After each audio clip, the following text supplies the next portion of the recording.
ఈ ఫ్రెన్లోప్లాస్టీ అంటే ఏంది? అంటే ఈ ఫ్రెన్లోప్లాస్టీ చాలామంది మనం ఈ మధ్యన చేస్తూ ఉన్నాం. అసలు ఫ్రెన్యులం అంటే ఏంది? ఈ ఫ్రెన్యులం ఇష్యూస్ ఎందుకు ఎప్పుడు ఈ మధ్యన స్టార్ట్ అయినాయి? ఎందుకు ఈ ఫ్రెన్యులం గురించి మనం ఇంత థింక్ చేస్తున్నాం? ఎందుకు ఇంత ఫ్రెన్యులం గురించి మాట్లాడుకుంటున్నాం అనేది వాళ్ళు తెలుసుకుందాం.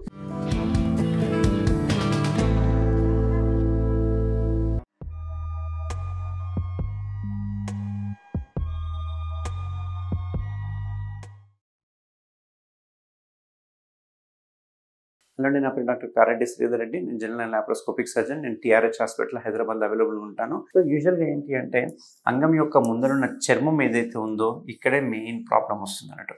సో యూజువల్గా ఈ చర్మం అనేది ఈ రకంగా ఉంటుంది కదా, అంగం ముందరున్న చర్మం ఫ్రీగానే ఉంటుంది. బట్ వెనకాలన్న చర్మం ఏదైతే ఉందో అది ఇక్కడ అటాచ్ అయ్యి ఈ రకంగా ఉండాలి.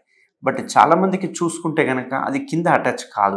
చాలామందికి ఇక్కడ అటాచ్ అవుతుంటుంది, కొందరికి ఇక్కడ అటాచ్ అవుతుంది, కొందరికి ఇక్కడ అటాచ్ అవుతుంది, ఇంకా కొందరికి చూసుకుంటే కనుక మూత్రం పోసుకునే హోల్ పక్కన అటాచ్ అయి ఉంటుంది అన్నట్టు. సో ఇట్లా నార్మల్ పొజిషన్ కాకుండా డిఫరెంట్ పొజిషన్లో కనుక అటాచ్ అయితే దాన్ని మనం హై అటాచ్డ్ ఫ్రెన్యులం అంటుంటాం, అంటే షార్ట్ ఫ్రెన్యులం అంటుంటాం. సో దీనివల్ల ఏమవుతుందంటే చర్మం వాళ్ళకేమో ఫ్రీగానే మూవ్ అవుతుంటుంది, బట్ ఫ్రెన్యులం దగ్గర టైట్ అయిపోతుంటుంది. కొందరికి చర్మం టైట్ అవుతుంది, ఫ్రెన్యులం టైట్ అవుతుంది. బట్ కొందరికి చర్మం చాలా ఫ్రీగా వెళ్తుంటుంది, బట్ ఈ ఫ్రెన్యులం దగ్గర మాత్రం అటాచ్ అవుతుంటుంది. ఇట్లాంటి వాళ్ళు సడన్గా ఫోర్స్ఫుల్ ఇంటర్కోర్స్ చేసినప్పుడు ఏమవుతుందంటే ఆ ఫ్రెన్యులం టేర్ అయిపోతుంది, కట్ అయిపోతుంది. ఎందుకంటే అది ఒక రబ్బర్ బ్యాండ్ లాగా ఉంటుంది, అందులో ఒక చిన్న రక్తనాళం ఉంటుంది. అది ఎక్కువ ప్రెషర్తో సెక్స్ చేసినప్పుడు కావచ్చు, ఇక్కడ ప్రెషర్తో ఇంటర్కోర్స్ చేసినప్పుడు ఏమవుతుందంటే అది కట్ అయిపోవడం వల్ల అక్కడ విపరీతమైన బ్లీడింగ్ వస్తూ ఉంటుంది అన్నట్టు. ఆ బ్లీడింగ్ కంట్రోల్ కూడా కాదు, ఎమర్జెన్సీ సూచర్ కూడా వేయాల్సిన అవకాశం ఉంటుంది ఒక్కోసారి. వన్స్ కట్ అయిందంటే ఆ ఏరియాలో స్కిన్ అంతా మెత్తగా అయిపోయి స్కార్ ఫామ్ అయిపోయి రిపీటెడ్గా బ్లీడ్ అయ్యే అవకాశాలు ఉంటాయి. సో ఇట్లాంటి వాళ్ళకి ఏమవుతుందంటే ఇంటర్కోర్స్ చేసినప్పుడు బ్లీడింగ్ అయ్యే వరకు భయంతో నెక్స్ట్ టైం ఇంటర్కోర్స్ చేయాలంటే భయపడుతూ ఉంటారు. ఆ భయంతో వాళ్ళకి ఎరెక్టైల్ డిస్ఫంక్షన్స్ వస్తూ ఉంటాయి.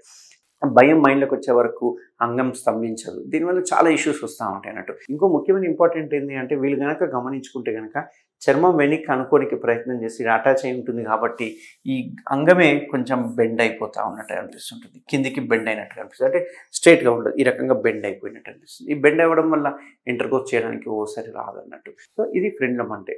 సో దీనికి ఏం చేయాలి ఈ ఫ్రెన్యులంకి? ఎందుకంటే కొందరికి ఫ్రెన్యులం నార్మల్గా ఉన్నా కానీ షార్ట్ ఫ్రెన్యులం ఉంటుంది, టైట్ అవుతుంది. అట్లాంటి వాళ్ళు కూడా ఇదే రకమైన ఇబ్బందులు అవుతూ ఉంటాయి అన్నట్టు. సో ఫ్రెన్యులం లేకపోతే ప్రశాంతంగా ఉంటుంది, ఎటువంటి ఇష్యూస్ ఉండవు, ఇంటర్కోర్స్ చేసినప్పుడు పెయిన్ ఉండదు, బ్లీడింగ్ ఉండదు, ఎటువంటి కాంప్లికేషన్స్ ఉండవు. సో ఫ్రెన్యులం తీసేసాం. ఆ ఫ్రెన్యులం తీసేసే దాన్నే మనం ఫ్రెన్యులోప్లాస్టీ అంటాం. ఈ ఫ్రెన్యులోప్లాస్టీ ఏదైతే ఉందో మన టీఆర్హెచ్ హాస్పిటల్లో మనం చేసే మెథడ్ ఏంటంటే లేజర్ ఫ్రెన్యులోప్లాస్టీ. ఈ లేజర్లు ఏం చేస్తామంటే ఈ ఫ్రెన్యులం ఏదైతే ఉందో దీన్ని ఈ రకంగా కట్ చేసేస్తుంటాం అన్నట్టు, కటింగ్ చేస్తుంటాం. ఈ లేజర్తో కట్ చేయడం వల్ల అడ్వాంటేజ్ ఏంటంటే ఎటువంటి సూచన ఉండదు అండ్ హీలింగ్ ఫాస్ట్గా ఉంటుంది. అంతేకాకుండా రబ్బర్ బ్యాండ్ లాగా ఉంటుంది కాబట్టి అది మనం కింది వరకు తీసుకొని రావచ్చు. దీనివల్ల ఎటువంటి ఇష్యూస్ ఉండవు. కొన్నిసార్లు లేజర్తో పాటు కుట్టు కూడా వేయాల్సి వస్తుంది. ఎందుకు అంటే అందులో చిన్న రక్తనాళం ఉంటుంది, కొన్నిసార్లు బ్లీడ్ అయ్యే అవకాశాలు ఉంటాయి. సో అట్లా బ్లీడ్ అవుతుంది అని అనిపిస్తే కనుక, అందులో ఒకవేళ ఫ్రెన్యులంలో ఆర్టరీ కనుక కనిపిస్తే కనుక దాన్ని జాగ్రత్తగా మనం సూచర్ వేసేస్తాం. ఆ సూచర్ కూడా 4-5 డేస్లో పడిపోతుంది. అది అందులో పడిపోయే సూచర్స్ అంటే అబ్జార్బబుల్ సూచర్స్ వేస్తుంటాం. సో ఈ చిన్న సర్జరీ ఒక 5 మినిట్స్ సర్జరీ, పేషెంట్ని వితిన్ 10 మినిట్స్లో డిశ్చార్జ్ చేయడం జరుగుతుంది. వాళ్ళు యథావిధిగా వాళ్ళ పనులు చేసుకోవచ్చు. అండ్ మోస్ట్ ఇంపార్టెంట్ ఏంటి అంటే కొంచెం ఎరెక్షన్ అవ్వకుండా చూసుకోమని చెప్తాం కొన్ని రోజుల వరకు. అండ్ ఇంటర్కోర్స్ కూడా ఒక 10-15 రోజుల వరకు చేయొద్దని చెప్తూ ఉంటాం అన్నట్టు. అండ్ శుభ్రం చేసుకునేది వెనక్కి అనుకున్న ఏరియాలో శుభ్రం చేసుకుంటే సరిపోతుంది. సో ఎవరికైనా ఇట్లాంటి ఫ్రెన్యులం ఇష్యూస్ ఉంటే కనుక తప్పకుండా నన్ను కన్సల్ట్ అవ్వండి. నేను టీఆర్హెచ్లో అవైలబుల్ ఉంటాను. Thank you very much.